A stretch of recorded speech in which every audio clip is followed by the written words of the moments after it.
From Washington, D.C., this is the Muslim News on Muslim Network TV. Assalamu alaikum, I'm Hena Zuberi. First, the headlines. January 6th committee members see huge increase in violent threats. New York governor signs John Lewis Voting Rights Act into law. Biden pledges fuel tax relief. Floods in Bangladesh kill 42, spread waterborne diseases. Journalists demand Assange be released from UK jail. Continuing problems with online Hajj application system for Western pilgrims. Our top story tonight. Members of the House Select Committee have seen a notable increase in violent threats against them since the fourth public hearing on Tuesday. The committee is probing former President Donald Trump's efforts to overturn the 2020 election outcome by sending slates of fraudulent electors to Congress, and for pressuring local election officials through violent intimidation to admit to bogus claims of wrongdoing. That has unleashed a new wave of threats against panel members, the Washington Post reports. Representative Adam Kinzinger, an Illinois Republican, warned Sunday to expect violence in the future. Kinzinger, one of the two Republicans on the panel, said he had received a letter threatening to execute him, his wife, and their 5-month-old child. Lawmakers on the committee investigating the January 6th insurrection likely will receive a security detail in response to new threats, sources close to the probe said. In related news, after Tuesday's testimony in the January 6th congressional hearings, watchdog groups emphasized the GOP's election subversion efforts across the U.S. continue. Lisa Gilbert, Executive Vice President of Public Citizen, said attempts to illegally steal votes were underway long before January 6th. The Trump campaign's coordinated push to overturn the 2020 presidential election results has been a central focus of the House Select Committee's public hearings. Gilbert said efforts to sabotage elections nationwide are still underway. She said state legislatures across the country have introduced more than 200 partisan bills in the past year seeking to interfere with elections. The Brennan Center for Justice says claims of widespread voter fraud are rousing Republican midterm campaigns, including for key positions tasked with overseeing the 2024 elections. Democratic lawmakers lauded the gun control package unveiled in the U.S. Senate late Tuesday after weeks of negotiations. National advocacy groups called the bill a step in the right direction. Educators, parents, and local civil rights organizations in Arizona rebuked their senators for standing in the way of further-reaching reforms. In a 64-34 vote, the Senate agreed to take up the bipartisan Safer Communities Act. The vote comes hours after the group of 10 Democrats and 10 Republicans released the 80-page bill. The legislation includes a number of provisions aimed at making it more difficult for people deemed to be a threat to themselves or others to buy firearms. On Monday, New York Governor Kathy Hochul signed the John R. Lewis Voting Rights Act of New York into law. The legislation aims to remove barriers to poll access. State Senator Zelnor Myrie believes the law is the strongest voter protection law of any state. The legislation implements 5 measures to address voting inequity in New York. These focus on voter dilution, suppression and intimidation, and deception or obstruction. The law also expands election-related language assistance beyond what the Federal Voting Rights Act requires. It also establishes legal protections should violations occur. As well, Hochul signed a bill raising the minimum age for buying or owning semi-automatic rifles to 21 years, and another boosting abortion rights for New Yorkers. Oil prices rose Wednesday after U.S. President Joe Biden pledged a federal tax holiday on fuel tax. Biden confirmed he's considering a federal tax holiday on gasoline tax, which could save Americans up to 18 cents per gallon. His administration will meet with CEOs of major oil corporations later this week to discuss rising oil costs. On Tuesday, the U.S. said it remains committed to reopening a consulate in Jerusalem for Palestinians. State Department spokesman Ned Price said the relationship between the U.S. and the Palestinian Authority, as well as with the Palestinian people, is re-energized. Secretary of State Antony Blinken spoke with Palestinian President Mahmoud Abbas. And the U.S. President Joe Biden is planning a visit to Palestinian territories next month. Price said the objective of reopening a consulate in Jerusalem remains. He added there are complex issues that need to be coordinated with the Israeli government. During his election campaign, Biden vowed to reopen the consulate and began to re-establish diplomatic ties with Palestinians. A U.S. Congress resolution advanced by Congresswoman Ilhan Omar condemns human rights violations and violations of international religious freedom in India. The resolution is among a series of statements about India's domestic turmoil, mainly over religious issues. A congressional hearing will be held on Islamophobia, in which India is expected to figure prominently. Last week, U.S. State Department spokesperson Ned Price said Washington condemned derogatory remarks by officials from the ruling BJP party against Prophet Muhammad, peace be upon him. U.S. Secretary of State Antony Blinken and his ambassador for international religious freedom, Rashad Hussain, had commented on the state of religious freedom in India. In April, Yusuf recommended India to be blacklisted on human rights concerns. Floods in Bangladesh spreading waterborne diseases. Details after the break. Stay tuned, and we'll be right back after these messages.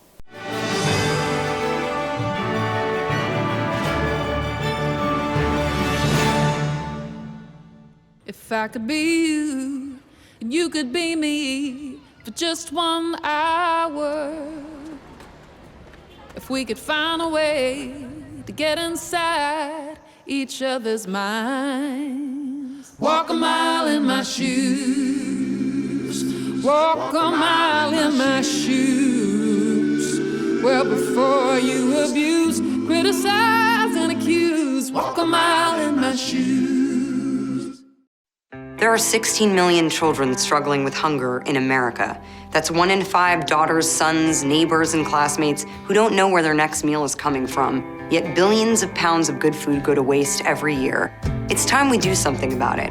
Feeding America is a nationwide network of food banks that helps provide meals to millions of kids and families in need. Visit feedingamerica.org to help them feed even more. Together, we can solve hunger. Together, we're feeding America.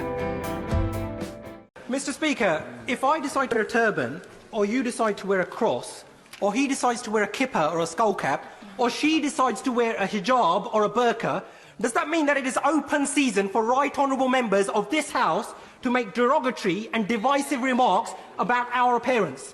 For those of us who from a young age have had to endure and face up to being called names such as Towelhead or Taliban, or coming from Bongo land, we can appreciate full well the hurt and pain felt by already vulnerable Muslim women when they are described as looking like bank robbers and letterboxes. So rather than hide behind sham and whitewash investigations, when will the Prime Minister finally apologise for his derogatory and racist remarks?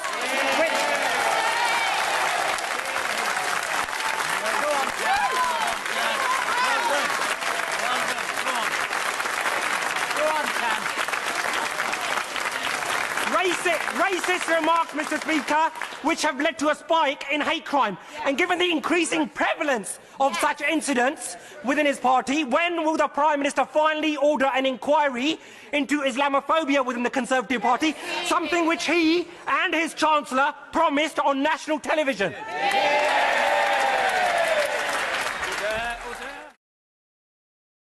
Despite the development of a COVID-19 vaccine, millions around the world will not have access. We need a vaccine that's free and available to everyone, everywhere.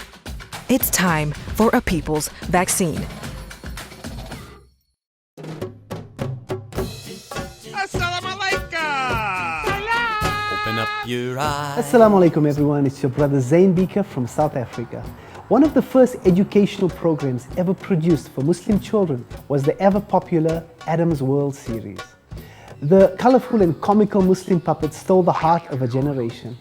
Sound Vision will be releasing brand new episodes of Adam's World with the launch of a Adam's World app.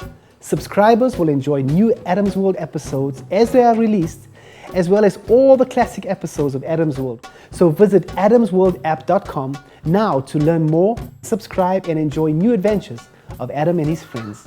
And let's keep helping tomorrow's Muslims today. Assalamu alaikum. Adam's World. Believe me, there's a lot to see. Bismillah. Let's explore.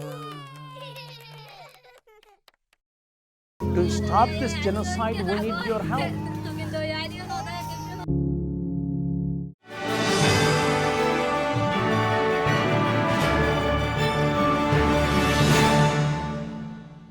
Welcome back.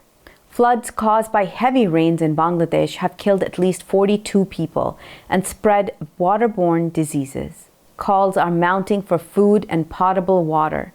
The deaths were mainly due to snake bites, drowning, landslides, and other injuries, according to the Directorate General of Health Services. The dead include 21 in northeastern Sylhet Administrative Division, 18 in the north-central Mymensingh Division, and 3 in the northern Rangpur Division. More than 3,400 people have been infected by various waterborne diseases due to floods in 4 parts of the country between June 18th and the 22nd. The situation in Bangladesh has worsened due to heavy rains. An onrush of water from the hills across the border in India affect at least 13 districts out of 64 that have been submerged. On Wednesday, Saudi Arabia's de facto ruler stepped out of international isolation by paying his first visit to Turkey since the 2018 murder of journalist Jamal Khashoggi. Talks in Ankara between Crown Prince Mohammed bin Salman and Turkey's Recep Tayyip Erdogan came 1 month before US President Joe Biden visits Riyadh. The Riyadh Regional Summit will focus on the energy crunch caused by Russia's invasion of Ukraine. Erdogan's decision to revive ties with one of his biggest rivals is driven largely by economics and trade. Turks' living standards are imploding a year before a general election. That poses one of the biggest challenges to Erdogan's 2-decade rule. Turkey's government released gruesome details of Khashoggi's murder in the kingdom's Istanbul consulate. It suggested Khashoggi's body had been dismembered and dissolved in acid. Yet Turkey is now drumming up investment and central bank assistance from the very countries it opposed on ideological grounds. Lerwick on the Shetland Islands could get a mosque if an application to convert a disused convenience store into a place of worship for Muslims is approved. The structure in the main town of the Shetland archipelago in Scotland could become the UK's most northerly mosque. Without a mosque, the roughly 30 Muslims living on the islands have been using a room above a restaurant for Friday prayers. They were allowed to use the prayer room at the Gilbert Bain Hospital, but the pandemic restrictions disrupted that arrangement. Businessman Ghuffar Razak, who came to the islands with his parents in 1970, felt his unused shop building could be turned into a place of worship and recreational activities. It could also serve as a support center for Muslims, he said. A women's shelter run by a charity in the Canadian city of Calgary has bought its own future home. Mascan is a charity focused on helping women and children from different cultural backgrounds escape domestic violence. The transitional shelter provides specialist accommodations and support services, taking cultural and religious considerations into account. It is the flagship project of Calgary-based charity Canadian Pakistani Support Group.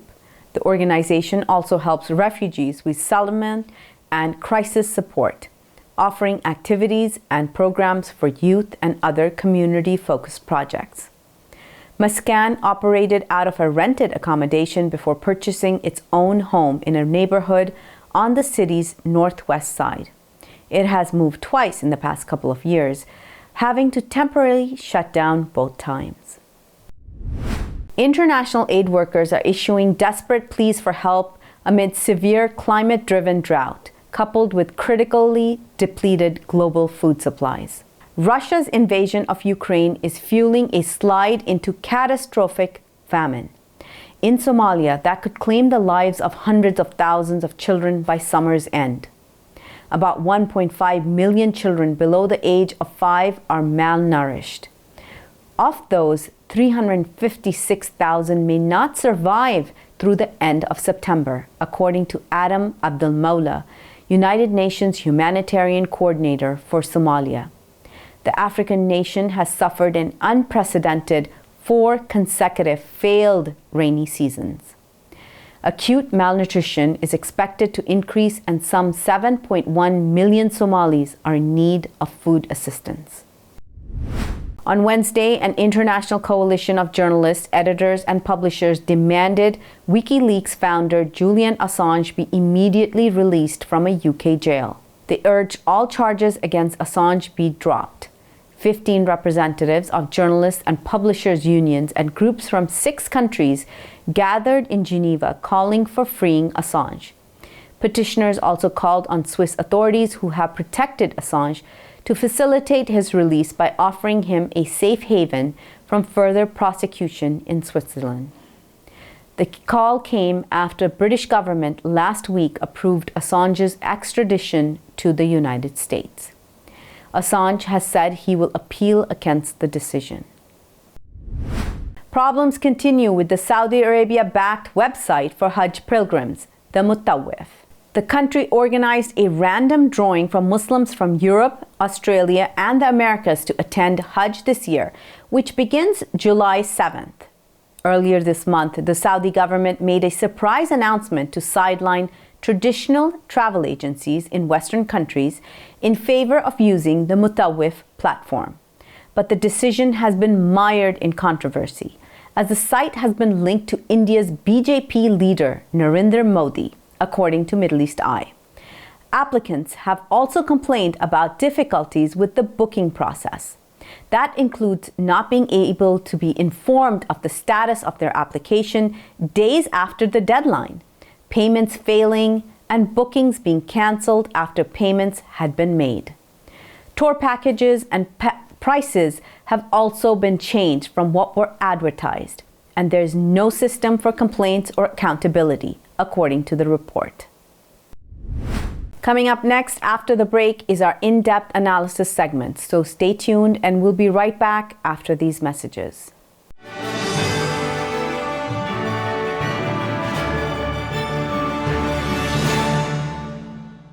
If I could be you, and you could be me for just 1 hour, walk a mile in my shoes, walk a mile in my shoes. Mr. Speaker, if I decide to wear a turban, or you decide to wear a cross, or he decides to wear a kippah or a skull cap, or she decides to wear a hijab or a burqa, does that mean that it is open season for right honourable members of this House to make derogatory and divisive remarks about our appearance? For those of us who from a young age have had to endure and face up to being called names such as Towelhead or Taliban, or coming from Bongo land, we can appreciate full well the hurt and pain felt by already vulnerable Muslim women when they are described as looking like bank robbers and letterboxes. So rather than hide behind sham and whitewash investigations, when will the Prime Minister finally apologise for his derogatory and racist remarks?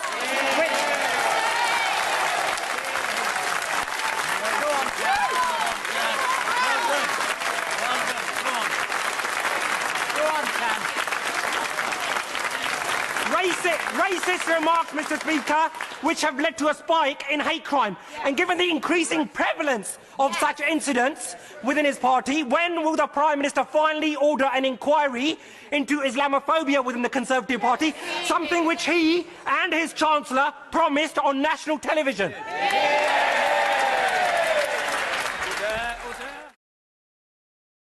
Despite the development of a COVID-19 vaccine, millions around the world will not have access. We need a vaccine that's free and available to everyone, everywhere. It's time for a people's vaccine.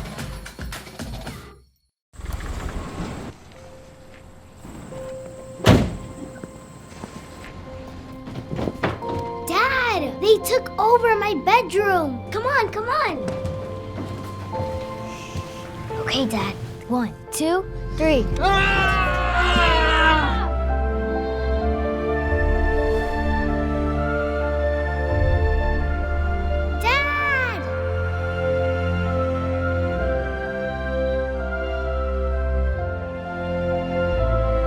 You saved me.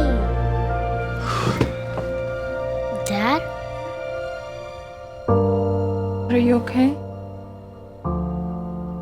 I'm fine, dear.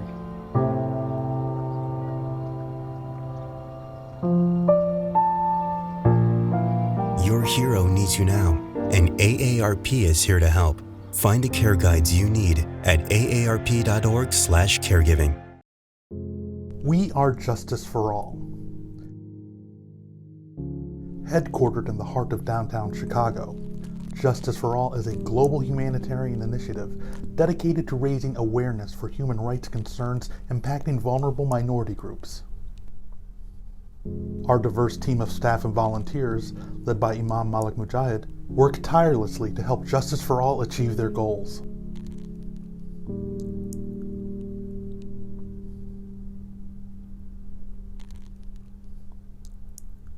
We promote policies that protect religious freedom, address the root causes of mass displacement, and recognize the plight of refugees and forced migrants. Together, we can continue to stand up for justice. Justice for all.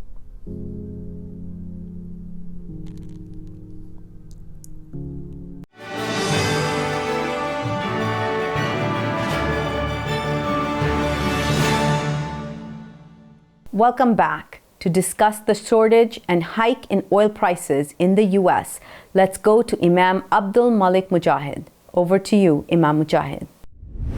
Thank you, Hena. Gas prices are going up and up and up. There is a talk of lowering a little bit by 18 cents by eliminating the gas tax, but it is a problem. Many people are avoiding moving around.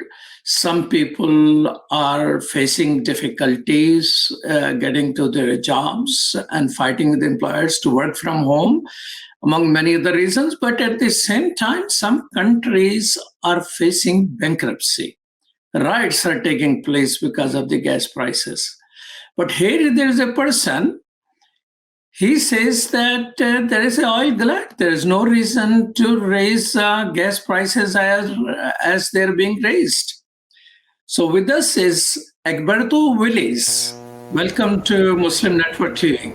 Thank you so kindly for having me. How are you doing today?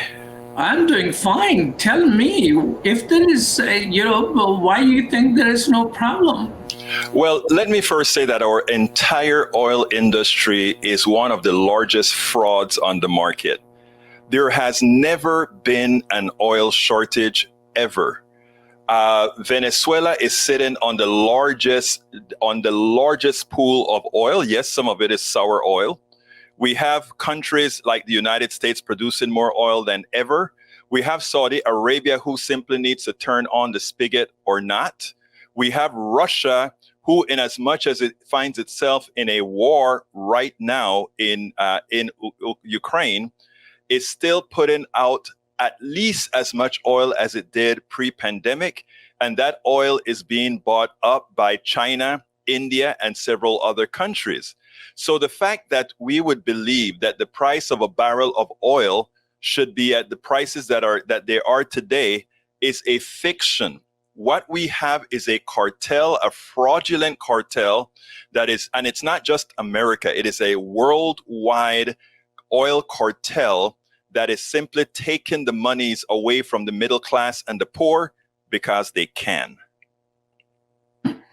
You call it the largest fraud in the human history. Define that.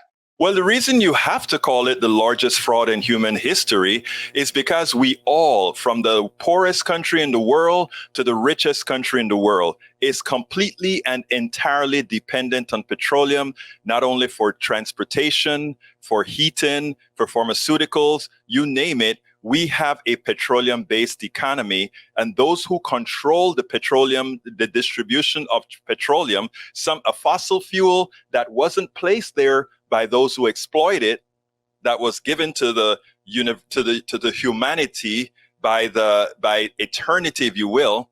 Those people who control it have the opportunity to rip us all off. If that isn't the largest fraud in the world, I really don't know what we could call it.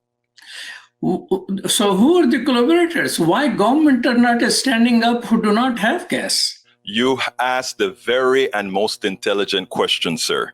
The reason why you would find that government doesn't do anything about it is because government is complicit.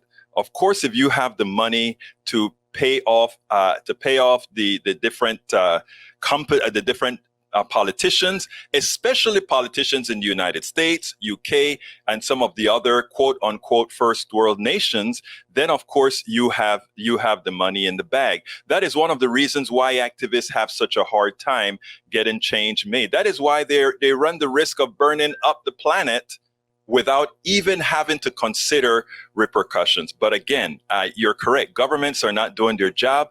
It is imperative that we, the people, which is something that I preach all the time on my show, it is imperative that we, the people, be educated by those who really know, as opposed to those who would try to confuse them. Well, Brother Egberto, when we, the people, gonna wake up? Well, what you're doing right now, sir, is very important. The fact that you are giving me or presenting me on to another audience, if you will, that's you doing a public service. That's your organization doing something necessary to save the planet. That's your organization doing something to make humanity a bit more fair. Well, but if the highest gas prices in recent memory cannot get people on the street or is speaking up while election is coming, is gas prices a part of anyone's manifesto or any program by any politicians in America? Yeah, well, you have to make it that way, right? I mean, there are a lot of things in this country that people didn't realize they've been had, right? I mean, if you don't think that you're getting screwed, if you are able to use smoke and mirrors, let's give a perfect example, right? If you ask the average person, why are gas prices too high? They'll give you two reasons. If you are a conservative or Republican, it's Biden's policy, who's not allowing us to drill in America, who's not allowing other oil resources to be used. That would be the problem. If then you ask those that are a bit more intelligent, if you will, they will go ahead and they'll say, well, it's a supply chain problem. But you know what? It's not a supply chain problem. It's not a problem with Biden. It is a systemic problem based on the economic system that we have, where those with price and power controls. Your first and most important question asked, why, if people are seeing $5 and $6 and $7 gas, aren't they reacting? Because we have been ineffective. The activists have been ineffective in being able to show who the culprit is. So the culprit has been able to assign blame to a boogie person. Again, supply chain, no. After all, the supply chain problem wasn't caused by government. It was caused by the private sector. Is it a problem with Biden? No, Biden is just a token in the White House who's unable to convince even his own to do what's necessary. It is time to nationalize oil companies. And until we do that or threaten to do that, nothing will actually get changed. I mean, people, some countries are getting into bankruptcy, like Sri Lanka. They cannot afford to pay for the gas, and people are rioting on the streets for several days. Other countries, so money is flowing out of poorer countries and poorer people in our own neighborhoods into the pocket of who? Again, follow the money. You are so right about that, sir. This is one of the largest transfers of wealth and income in the world's history. Add the numbers up. Whenever they say this is the new price, and they need not drill anymore, they need not invest in any more resources, that money, we see exactly where it goes. It goes into the pockets of executives as very high bonuses, and it goes into dividends that's paid out. Not too much dividends though, but mostly into capital gains in the form of the companies buying back their stocks. As they buy back their stocks, it appreciates in value. And because we have been fooled into believing that capital gains is different than any other income, they even get a tax break from having bought back these stocks, to have those with long-standing ownership of these stocks and these companies gain a whole lot of wealth at a minimal tax cost. It's amazing what they do. They don't even cash in the gains, because they can take it out in the form of insurance and loans that will never, ever be paid back. Egberto, are there some politicians who sound like you? Absolutely. The politicians that sound like me are the ones that get very little coverage on TV. Although they like to try to make AOC a scapegoat, or Ilhan Omar a scapegoat, or Rashida Tlaib a scapegoat, these are politicians in the United States that would echo everything that I'm saying right now. I wish they made themselves a bit more vocal, but I think because of the way the dynamics of a fraudulent media works in the United States, they try to temper themselves to wait for the opportune times to make note of what they need to speak about. But that said, I think I'm a very patient person. As a patient activist journalist, I am satisfied with informing, but I think what's important is, as we bring more people on board, more people will change. Do I have hope? Absolutely. Now, because of this whole gas pricing high and all that, where are the climate change activists? Why they are not riding on this wave? Hey, this is the time for you to switch. There is a very tight balance here. When you have a population that isn't, and I really do not want to sound condescending, but when you have a population whose government has uneducated them, what happens is climate activists have to be careful in this scenario, in that, given that those who are pilfering us by having these high prices, one of the boogie persons that they use is the climate change activists. Hey, they're not allowing Biden to drill. Hey, they're not allowing all these things. So they have to be careful not to have a lie cauterize into the minds of people that are of low information status. So it's a tricky point here. You have to figure out how to play your cards. And I think that is one of the reasons you'll see some of the largest activists in the climate domain taking it easy until they find the opportune time to come out. Because we cannot allow the right to characterize this price increase as a switch to green energy. Well, thank you so much, Egberto Willies. Egberto Willies is a political activist, author, political blogger, and a radio show host. Thank you so much, sir. Thank you so kindly for covering this subject. Back to you, Hena. Thank you so much, Imam Mujahid. That's all from our Washington studios tonight. Thank you for tuning in. You can find previous episodes and more on our YouTube or Facebook. For more content, keep watching Muslim Network TV or visit muslimnetwork.tv. Assalamu alaikum and good night.